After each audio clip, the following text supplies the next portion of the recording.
ഒരു 19 വയസ്സുള്ള ചങ്ങായി MDMA തിന്നിട്ട് ഇങ്ങനെ റോഡും കൂടി പോകുമ്പോൾ ഓൻ അർജന്റീനൻ്റെ ടീമേനു. അർജന്റീനൻ്റെ കളർന്ന അതും അറിഞ്ഞൂടെ? ആ നീല അങ്ങനെ പറ. ഇവനിങ്ങനെ റോഡും കൂടി തത്തക്കം പൊത്തക്കെന്ന് പോകുമ്പോൾ MDMA കുടിച്ചിട്ടാ പോന്നെ.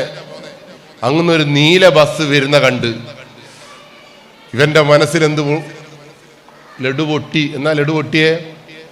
ഓൻ പറഞ്ഞത് എന്താണെന്നറിയോ? മെസ്സി അതാ ബോൾ ഉരുട്ടിയിട്ട് വരുന്ന എൻ്റെ അടുത്തേക്ക്, എൻ്റെ അർജന്റീനയുടെ ടീമേ ഇതാ വരുന്നതാന്ന് പറഞ്ഞപ്പോൾ ഓൻ സന്തോഷം കൊണ്ട് ഇങ്ങനെ ആക്കിയപ്പോൾ ഇങ്ങോട്ട് നോക്കിയപ്പോഴാണ് ഓന് മഞ്ഞ ഓട്ടോറിക്ഷ കണ്ടത്. മഞ്ഞ ഓട്ടോറിക്ഷ ഏതേനു? നെയ്മർ. ഇവനാകെ ടെൻഷനായി. ഇവൻ മഞ്ഞ ഓട്ടോറിക്ഷ നോക്കിയിട്ട് പറഞ്ഞു, നെയ്മറേ എനിക്ക് ഞാൻ ബോള് തരൂലടാന്ന് പറഞ്ഞിട്ട് ഇവൻ എന്ത് ചെയ്യുന്നു, ഒരു 60 കിലോമീറ്റർ സ്പീഡിൽ വരുന്ന ബസ്സിന് നേരെ ഓപ്പോസിറ്റ് ഓടി ബസ്സിനെ തല കൊണ്ടൊരൊറ്റ കുത്ത്. ബസ് എന്തായിരിക്കും 60 കിലോമീറ്റർ സ്പീഡിൽ വരുന്ന ബസ്സിന് ഓപ്പോസിറ്റ് പോയി കുത്തിയാൽ എന്താ സംഭവിക്കുക? ഈ ചങ്ങായി 15 മീറ്റർ ഇപ്പുറത്തേക്ക് തീർച്ചിട്ട് ഓട്ടോറിക്ഷന്റെ മുമ്പിൽ വീണ് മലന്ന് കടന്നേരത്ത് ഇവൻ ഓട്ടോറിക്ഷയോട് പറയാ, ഞാൻ ഹെഡ് നടത്തിയിട്ടില്ലെങ്കിലില്ലേ ഇനി ഗോളടിക്കുവേനും. മനസ്സിലായില്ലേ? ഇതാണ് MDMA എന്ന് പറയുന്ന സാധനത്തിന്റെ പവർ. ആ ബസ്സിന്റെ മുന്നിൽ വളഞ്ഞു പോയാണ്ടിട്ടുണ്ടെങ്കിൽ ഞെട്ടിപ്പോവും. മനുഷ്യൻ ഒടുക്കത്തെ ശക്തിയാണ് ഇത് കുടിച്ചാൽ. പക്ഷേ 6.5 കൊല്ലം കൊണ്ട് മനുഷ്യനല്ലാതായി മാറും. നിങ്ങളുടെ സന്തോഷം 6.5 കൊല്ലം കൊണ്ട് തീരും. ഭ്രാന്ത് വരും നിങ്ങൾക്ക്. അതുകൊണ്ടാണ് ഗവൺമെന്റും മഹലും രാഷ്ട്രീയ സംഘടനകളും വിദ്യാർത്ഥികളെ ഒക്കെ ചേർത്ത് പിടിച്ചുകൊണ്ട് അറിയാവുന്ന മനസ്സിലാക്കാൻ കഴിയുന്ന ആളുകളെ മുഴുവൻ ഇതിന്റെ ഭവിഷ്യത്ത് പറഞ്ഞു കൊടുക്കാൻ നമ്മൾ ശ്രമിക്കുന്നത്. ഈ സാധനം കണ്ടാൽ എനിക്ക് ഭ്രാന്ത് വരുമെന്നുള്ള തിരിച്ചറിവില്ലാത്ത വിദ്യാഭ്യാസത്തിന് എന്ത് പ്രസക്തി അവിടെ? നിങ്ങൾക്ക് മനസ്സിലാകണ്ടേ, ഇത് തിന്നാ ഞാൻ ചത്തിക്കണ്ടേ കുഴിച്ചിടേനു, ചാവൂല. ഭ്രാന്ത് വന്നിട്ട് നോക്കി ഇതെല്ലാം ഉപയോഗിക്കുന്ന ആളുണ്ടെങ്കിൽ ഈ പെരുവയൽ എന്ന് പറയുന്ന സ്ഥലത്ത് 6.5 കൊല്ലം കഴിഞ്ഞാൽ മുയ്ത്ത പെരാന്തന്മാരാ ഉണ്ടാവുക. ഒരാൾ ഇവർക്ക് മനസ്സിലാക്കാൻ കഴിയില്ല. നിങ്ങളെ നാട്ടിൽ ഈ സാധനത്തിനുണ്ടെങ്കിൽ എടുത്തെറിയണം എന്ന് പറയുന്നത് എന്തുകൊണ്ടാണെന്നറിയോ? സെക്സിനോടോ പെണ്ണിനോടോ താല്പര്യമുള്ള ചങ്ങായിയാറ്റം ഇവിടുന്ന് 4-5 ആൾ കൂടിയിട്ട് ഇതാറ്റം ഉപയോഗിച്ചിട്ടുണ്ടെങ്കിൽ, നമ്മളെ വീട്ടിൽ പെണ്ണുങ്ങൾ തിരുമ്പുന്നുണ്ടെങ്കിൽ, തുണി ആറിയിടുന്നുണ്ടെങ്കിൽ ഈ ചങ്ങായിക്ക് അമ്മയും ഉമ്മയും പെങ്ങളൊന്നുള്ള ബോധം ഉണ്ടാവില്ല, വന്ന് നശിപ്പിക്കുവാൻ. അതുകൊണ്ടാണ് 9ാം ക്ലാസ്സിലെ കുട്ടി അമ്മയെ ബലാത്സംഗം ചെയ്ത നാടായിട്ട് നമ്മളെ കോഴിക്കോട് മാറിയത്. രാത്രിയെല്ലാം വാതിലോർക്കുമ്പോൾ ബാപ്പി ഉമ്മേനെ സൂക്ഷിച്ചോളി, ഇതും അടിച്ചിട്ടാ വരുന്നതെങ്കിൽ ഓൻ എന്ത് വാപ്പ, എന്ത് ഉമ്മ, എന്ത് പെങ്ങള്, എന്ത് സഹോദരൻ. അങ്ങനെയുള്ള കാലഘട്ടത്തിലാണ് വിദ്യാഭ്യാസത്തിന്റെ ശരിക്കും എനിക്ക് സന്തോഷം തോന്നുന്നത് എന്താ അറിയോ? ഈ സംഘടന ഇങ്ങനെ ഒരു പരിപാടി സംഘടിപ്പിച്ചതെന്നുള്ള സന്തോഷം. ഈ വിദ്യാഭ്യാസം വളരെ ഗംഭീരമായിട്ട് നടന്നുകൊണ്ടിരിക്കുന്ന കേരളത്തിലെ മണ്ണിലാണ് ഈ സാധനം ഇങ്ങനെ വളരുന്നത് എങ്കിൽ പിന്നെ എന്ത് വിദ്യാഭ്യാസം നമുക്ക് ഉള്ളത്? അത് ചിന്തിക്കേണ്ടെങ്കിൽ. അപ്പൊ എന്റെ മുമ്പിലിരിക്കുന്ന നിങ്ങൾ നശിക്കണോ എന്ന് ഇരിക്കേണ്ടി തീരുമാനിക്കേണ്ട നിങ്ങളെ. എൻ്റെ ചെറുപ്പത്തിൽ എനിക്ക് ഇനി ഒരു കാര്യം കൂടി പറയാം. നിങ്ങളും വരും തമ്മിലുള്ള വ്യത്യാസം എന്താ? നിങ്ങളെ വാപ്പാലും പറയുന്നൊരു വർത്തമാനമുണ്ട്. നിങ്ങൾക്ക് ദേഷ്യം പിടിക്കുന്ന ഒരു സാധനമില്ലേ? നിങ്ങളെ വാപ്പങ്ങളോട് പറയാറില്ല, എൻ്റെ എല്ലാം കാലത്ത് 2-3 കിലോമീറ്റർ നടന്നിട്ട് ഒരു ട്രൗസർ ഇട്ടിട്ട് തിന്നുവേനില്ലാണ്ടെന്നൊക്കെ പറയാറുണ്ടോ? നിങ്ങൾക്കത് ഇഷ്ടമാണോ? ഇഷ്ടമല്ല. ഞാൻ എൻ്റെ അച്ഛനും എന്നോട് പറഞ്ഞപ്പോൾ ഞാൻ എൻ്റെ അച്ഛനോട് ചോദിച്ചിട്ടുണ്ട്, എന്നാൽ എൻ്റെ ട്രൗസറിലെടുത്ത് നിങ്ങൾ കത്തിച്ചാളാം, ഇത് നിങ്ങൾ എന്നെ ട്രൗസറുമായി തരുക, നിങ്ങളൊരു ട്രൗസറിൻ്റെ കഥ എന്നോട് പറയണോ? സ്കൂളിലെ വണ്ടി വീട്ടിൻ്റെ മുറ്റത്ത് വരുമ്പോൾ നിങ്ങൾ നടന്ന കഥ എന്നോട് പറയണോ? നിങ്ങൾ ഇതിനനുസരിച്ചിട്ടുള്ള കഥയല്ലേ എന്നോട് പറയേണ്ടതെന്ന് വെച്ചപ്പോൾ അച്ഛൻ പറയും, ഇനി പോയി ചത്തുകളാണ് എന്നോട്. പക്ഷെ ഞാൻ 10ാം ക്ലാസ് പഠിക്കുമ്പോൾ എൻ്റെ അച്ഛനോട് പറഞ്ഞ വാക്കിപ്പോൾ എനിക്ക് ഓർമ്മയുണ്ട്. എനിക്കിത് ഇഷ്ടമല്ല. അച്ഛൻ ചത്തോ എന്ന് പറയുന്നത് എനിക്ക് ഇഷ്ടമല്ല. ചെറുപ്പത്തിലേ ചങ്ങായി പറയും ചത്തോ എന്ന്. അവസാനം 10ാം ക്ലാസ് പഠിക്കുമ്പോൾ ഞാൻ എൻ്റെ അച്ഛനോട് പറഞ്ഞൊരു വാക്കിപ്പോൾ ഓർമ്മയുണ്ട്. അച്ഛനോട് പറയാൻ ധൈര്യമില്ലാത്തതുകൊണ്ട് ഞാൻ എൻ്റെ അമ്മയോടെ പോയി പറഞ്ഞത്, അമ്മ ആ ചങ്ങായില്ലേ, പിന്നെ അച്ഛനൊന്നും ഞാൻ വിളിക്കില്ല, എന്താ വിളിക്കല്? ചങ്ങായി. ആ ചങ്ങായി ഇങ്ങനെ മരിച്ചോ എന്ന് എന്നോട് പറയുന്നുണ്ട്. ഞാൻ മരിക്കൊന്നുമില്ല. ഇനി അഥവാ മരിക്കുന്നുണ്ടെങ്കിൽ ആ ചങ്ങായി ഇനിയും കൊണ്ടേ പോകൂ. ഒരൊറ്റ ഓട്ടാണ്. അവിടെയാണ് വിഷയം. നമുക്ക് ജീവിക്കാനുള്ള കരുത്ത് തന്ന കുറേ ആളുകളുണ്ട്. നമുക്ക് അച്ഛനായാലും അധ്യാപകനായാലും സൂഫി മാഷായാലും ഒക്കെ അത് തന്നെ. പഠിച്ചിട്ടില്ലെങ്കിൽ കീറി മുറിച്ച് കിട്ടുക നിൽക്കണ്ട. അതുകൊണ്ടാണ് എൻ്റെ കാലഘട്ടത്തിൽ ഈ സാധനമൊക്കെ ഉണ്ട് കേട്ടാ. നമ്മൾ പഠിക്കുമ്പോൾ സിഗരറ്റ് ഉണ്ടായിരുന്നു. എനിക്ക് സിഗരറ്റ് വലിക്കാൻ എന്താ കഴിയാതിരുന്നത്? സിഗരറ്റ് വലിച്ചാൽ സൂഫി മാഷ് കണ്ട സൂഫി മാഷ് അടിക്കും. സൂഫി മാഷ് അടിച്ചിട്ടുണ്ട് എൻ്റെ അച്ഛൻ എന്നെ കൊല്ലും. അതുകൊണ്ട് തന്നെ അച്ഛനെ പേടിച്ചത് കൊണ്ടും സൂഫി മാഷെ പേടിച്ചത് കൊണ്ടും സമൂഹത്തെ ഭയന്നത് കൊണ്ടുമാണ് നിങ്ങളും ഞാനൊന്നും സിഗരറ്റിന്റെയും മദ്യത്തിന്റെയും ലോകത്തേക്ക് പോകാതിരുന്നത്. ശരിയാണോ തെറ്റാണോ? അന്നില്ലാഞ്ഞിട്ടാണോ? നട്ടലെന്ന് പറഞ്ഞ് നടന്നത് അതുകൊണ്ട് തന്നെയാണ്.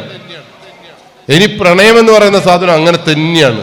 എല്ലാവർക്കും അതെല്ലാം ഇഷ്ടമുണ്ട്. പക്ഷേ പ്രണയം എന്ന് പറയുന്ന സാധനം എൻ്റെ മകൾ പ്രണയിച്ചിട്ട് കത്തി കൊണ്ട് കുത്തപ്പെടേണ്ടവളല്ല എന്നുള്ള ബോധം എനിക്ക് എൻ്റെ മക്കളോട് പറഞ്ഞിട്ടില്ല എങ്കിൽ പിന്നെ ഇവരെന്താ പഠിച്ചത്? അതുകൊണ്ട് നമുക്ക് സൂക്ഷിക്കണം. അവിടെ ഈ MDMA എന്ന് പറയുന്ന സാധനം, LSD, അതും കൂടി ഞാൻ പറഞ്ഞ ഒരു കാര്യം, അതും കൂടി പറയുമ്പോൾ നിങ്ങൾക്ക് സമാധാനം. നിങ്ങൾക്ക് എത്ര വയസ്സായിട്ടോ? എത്ര വയസ്സായി? 2 12 നല്ല പ്രായ. 12 വയസ്സുള്ള കുട്ടി ലഹരി വസ്തു ഉപയോഗിക്കുന്നുണ്ട് എന്ന് പറയുമ്പോൾ ആ കുട്ടി 12 വയസ്സുണ്ടെങ്കിൽ ഓൻ ലഹരി ഉപയോഗിക്കുന്നുണ്ടോ നിങ്ങൾ ഇതുവരെ നോക്കി? ഓനോ അപ്പൊ നിങ്ങൾ എന്നോട് നിങ്ങൾ ദേഷ്യപ്പെട്ടിട്ട് കാര്യമില്ല. കാരണം എന്താ അറിയോ, നമ്മൾ ചിന്തിക്കാത്ത കാര്യം അതാണ്. ഈ നാട്ടിൽ ഈ മഹലിലുള്ള ഈ കുട്ടി ലഹരിയുടെ ലോകത്തേക്ക് പോകുന്നുണ്ടോ എന്ന് നോക്കുവാൻ നിങ്ങളും ഞാനും ഒക്കെ നട്ടൽ നിവർത്തി കണ്ണു തുറിച്ചിട്ട് നോക്കിയിരിക്കേണ്ട കാലഘട്ടമായത്. പക്ഷെ നിങ്ങളെല്ലാം വിശ്വാസം എന്താ പറയുക, ഓനെ അങ്ങനെ ചെയ്യൂല, ഓൻ അങ്ങനെയാ വളരുന്നതെന്നെല്ലാം പറഞ്ഞിട്ട് ഓനെ പോസിറ്റീവ് ആക്കിയിട്ട് അങ്ങോട്ട് കൊണ്ടുവരും. ശരിയാണോ തെറ്റാണോ? ശരിയാണ്, തെറ്റാണത്. അങ്ങനെയല്ല ചിന്തിക്കേണ്ടത്. ഓന മോശാക്കി അടിച്ച് പൊട്ടിക്കാനല്ല ഞാൻ ഉദ്ദേശിച്ചത്. ഓനോട് ചോദിക്കുമ്പോൾ ഓന് ദേഷ്യവും തോന്നുന്നുണ്ട് എന്നോട്. ഈ കുട്ടികളോട് ചോദിക്കുമ്പോൾ ദേഷ്യം തോന്നുന്നു. എനിക്ക് എന്താ എന്നോട് എന്തിനാ, ഞാൻ മാത്രമേ അവിടെ ഉള്ളൂ, നിങ്ങളെന്താ ഓനോട് ചോദിക്കാത്തതെന്നെല്ലാം ചോദിച്ചിട്ട് നിങ്ങൾക്ക് ദേഷ്യവും തോന്നും. നിങ്ങൾ കഞ്ചാവ് വലിക്കോ സിഗരറ്റ് വലിക്കോ എന്ന് വെച്ചാൽ ഞാൻ വലിക്കൂല, എന്താണ് എന്ന് ചോദിക്കാനുള്ള ചങ്കൂറ്റങ്ങൾക്ക് വേണ്ട എന്നോട് ആദ്യം. അതാണ് ആത്മവിശ്വാസം. ചോദ്യം ചോദിക്കുമ്പോൾ പതറേണ്ടവരല്ല വിദ്യാർത്ഥികൾ. ഏത് ചോദ്യത്തിനെയും കണ്ണിലേക്ക് നോക്കി നേരിടേണ്ടവരാണ് നിങ്ങൾ. ഞാൻ എന്ത് പൊട്ട ചോദ്യം നിങ്ങളോട് ചോദിക്കും. അപ്പൊ നിങ്ങൾ കരഞ്ഞിട്ട് എന്നെ കള്ളുകൂടിയനാക്കി എന്നെല്ലാം പറഞ്ഞിട്ട് കരയേണ്ട ആളല്ല നിങ്ങൾ. ഞാൻ കള്ളുകൂടിയനാണോ? നിങ്ങൾ കണ്ടിക്കോന്ന് എന്നോട് ചോദിക്കണ്ട നിങ്ങൾ. അപ്പോൾ ഇന്ന് നമ്മളെല്ലാം ചെയ്യേണ്ട കാര്യം എന്താ പറയുക, ഈ കുട്ടികൾ ഈ ലോകത്ത്, കേരളത്തിന്റെ മണ്ണിൽ 12 വയസ്സുകാരൻ ലഹരി ഉപയോഗിക്കുന്നുണ്ടെങ്കിൽ ഈ കുട്ടി ആ ലോകത്തേക്ക് പോകുന്നുണ്ടോ എന്ന് നോക്കാനുള്ള ചങ്കൂറ്റാണ് നമുക്ക് വേണ്ടത്. ഈ കുട്ടിയെക്കുറിച്ച് ആരെങ്കിലും എന്തെങ്കിലും പറഞ്ഞിട്ടുണ്ട് എങ്കിൽ കാതോർക്കാൻ നമുക്ക് മഹലിലുള്ള ഉസ്താദ് നമ്മളെ മക്കളെ കുറിച്ചിട്ട് എന്തെങ്കിലും പറഞ്ഞെന്ന് വിചാരിച്ചോ? നിങ്ങളൊന്ന് ശ്രദ്ധിക്കണേ. എന്തെല്ലാം ഒരു കളിയുണ്ടെന്ന് ഉസ്താദ് പറയുമ്പോൾ ഉസ്താദിന്റെ മേലെ നിങ്ങൾ മിണ്ടാണ്ടെന്നോളി, നിങ്ങൾ പിന്നെ അങ്ങനെ എങ്ങനെയല്ലെന്ന്. ഞാൻ എത്രയോ ഉസ്താദ് എന്നോട് പറഞ്ഞിട്ടുണ്ട്. എൻ്റെ സുഹൃത്തുക്കളായ കുറേ ആളുണ്ട്. ഒരു പറഞ്ഞുകൂടാ, പല വീട്ടിലും പറഞ്ഞുകൂടാ, ഒന്നും പറയാൻ പറ്റുന്നില്ല. അപ്പോഴേക്ക് ഉമ്മക്ക് ഉപ്പക്ക് ഉദ്ദേശിച്ചു എൻ്റെ മോനെ കുറിച്ച് നിങ്ങളെങ്ങനെ അങ്ങനെ പറയാം, നിങ്ങൾ ഉണ്ടാകുന്നൂടെ, നിങ്ങൾ ഒറ്റ ഒന്ന് ചോദിച്ചിട്ട് പിന്നെ ഉസ്താദ് പറയാൻ നിൽക്കുമോ?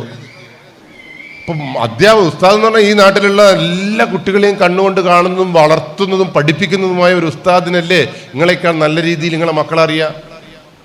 പക്ഷെ സമൂഹത്തിന് നിർഭാഗ്യവശാൽ അങ്ങനെയല്ല. ഇപ്പൊ പോലീസുകാരൻ, ഞാനൊരു പോലീസുകാരനാണ്, അഭിമാനത്തോടു കൂടിയാണ് ഞാൻ പറയുന്നത്. ഞാൻ പോലീസിൽ വന്നപ്പോഴാണ് പോലീസിന്റെ റേഞ്ച് മനസ്സിലാക്കിയത്. പക്ഷെ നിങ്ങൾക്ക് പോലീസിന്റെ റേഞ്ച് മനസ്സിലായില്ല. നിങ്ങൾ പറഞ്ഞാൽ നിങ്ങളല്ല കേട്ടോ സമൂഹത്തിന്. കാരണം എന്താ അറിയോ, ഞാൻ ദിവസവും കാണുന്ന പ്രശ്നങ്ങളില്ലേ. ഞാൻ ഇന്നലെയും കണ്ടിട്ടുണ്ട്, ഒരു സ്കൂളിൽ ഒരാണും പെണ്ണും ഒന്നി നടന്നതെന്ന് പറഞ്ഞിട്ട് ആ പെൺകുട്ടി പരാതി എന്ന സംഭവം കണ്ടിട്ടുണ്ട്. ഒരു 8ാം ക്ലാസ്സിലെ കുട്ടി മുടി ചോപ്പിച്ചപ്പോൾ ഇത് യൂണിഫോം ആണോ എന്ന് ചോദിച്ചതിന്റെ പേരിൽ ബാപ്പയും ഉമ്മയും അച്ഛനും അമ്മയും ഒക്കെ വന്നിട്ട് മാഷ കാല് തച്ചോടിച്ച കേസും നമ്മുടെ സ്റ്റേഷനിലുണ്ട്. അങ്ങനെ ദിവസവും നമ്മൾ കാണുന്ന ഓരോ പ്രശ്നങ്ങളും സമൂഹത്തിലെ പ്രശ്നങ്ങളാണ്. ആ പ്രശ്നങ്ങളൊക്കെ നിങ്ങളെ വീട്ടിലും വരുമോ എന്നുള്ള ആശങ്ക ആർക്കുണ്ട്? പോലീസിനുണ്ട്. നിങ്ങൾക്ക് എന്തില്ല? ആ ആശങ്കയില്ല. 12 വയസ്സുള്ള കുട്ടി ലഹരിയുടെ ലോകത്തേക്ക് പോകുന്നുണ്ട് എങ്കിൽ, പ്രണയത്തിന്റെ ലോകത്തേക്ക് പോയി നശിക്കുന്നുണ്ട് എങ്കിൽ, എൻ്റെ കുട്ടി അങ്ങനെ പോകുന്നുണ്ടോ എന്ന് നിരീക്ഷിക്കാനുള്ള, ചിന്തിക്കാൻ പോലും ആവാത്ത രക്ഷകർത്താക്കളാങ്ങളൊക്കെ. എൻ്റെ 12 കൊല്ലത്തെ പോലീസ് ജീവിതത്തിൽ, 18 കൊല്ലത്തെ പോലീസ് ജീവിതത്തിൽ എനിക്ക് മനസ്സിലായെന്നറിയോ, നിങ്ങളെ മക്കൾ തെറ്റ് ചെയ്ത് എന്ന് പറയുന്നത് നിങ്ങൾക്ക് ഇഷ്ടമല്ല. ശരിയാണോ തെറ്റാണോ? നിങ്ങളെ മക്കൾ തെറ്റ് ചെയ്തു എന്ന് ഞാൻ പറഞ്ഞാൽ നിങ്ങൾക്ക് ഇഷ്ടത്തോടു കൂടി നിങ്ങൾ സ്വീകരിക്കും അത്. പക്ഷെ ഞാൻ നോക്കുമ്പോൾ എൻ്റെ ബാപ്പയും എൻ്റെ അപ്പുറത്തെ വീട്ടിലെ മുഹമ്മദിന്റെ ബാപ്പയും എൻ്റെ അച്ഛനല്ലേ. ഞാൻ തെറ്റ് ചെയ്തെന്ന് വേറെ ആരെങ്കിലും പറഞ്ഞിട്ടുണ്ടെങ്കിലില്ലേ, പിന്നെ നമ്മളെ കഥ കഴിഞ്ഞ്. എൻ്റെ മുഹമ്മദിന്റെ ബാപ്പയായാലും എൻ്റെ അച്ഛനായാലും എന്നെ മാത്രം, മുഹമ്മദിനെ മാത്രം ബാപ്പക്കും അച്ഛനും വിശ്വാസം ഇല്ലാണ്ടുള്ളൂ. ബാക്കി സമൂഹത്തിന് മുഴുവൻ ഒരു വിശ്വാസമായിരുന്നു. അവിടെയാണ് എൻ്റെ അച്ഛനും ഞാൻ എന്നുള്ള അച്ഛനും തമ്മിലുള്ള വ്യത്യാസം. ശരിയാണോ തെറ്റാണോ? അപ്പൊ അങ്ങനെയുള്ള പോസിറ്റീവായിട്ടുള്ള ചിന്തകൾ ഇവിടെ വളർന്നു വരാത്തിടത്തോളം കാലം വിദ്യാഭ്യാസം ഇവിടെ വളരൂല.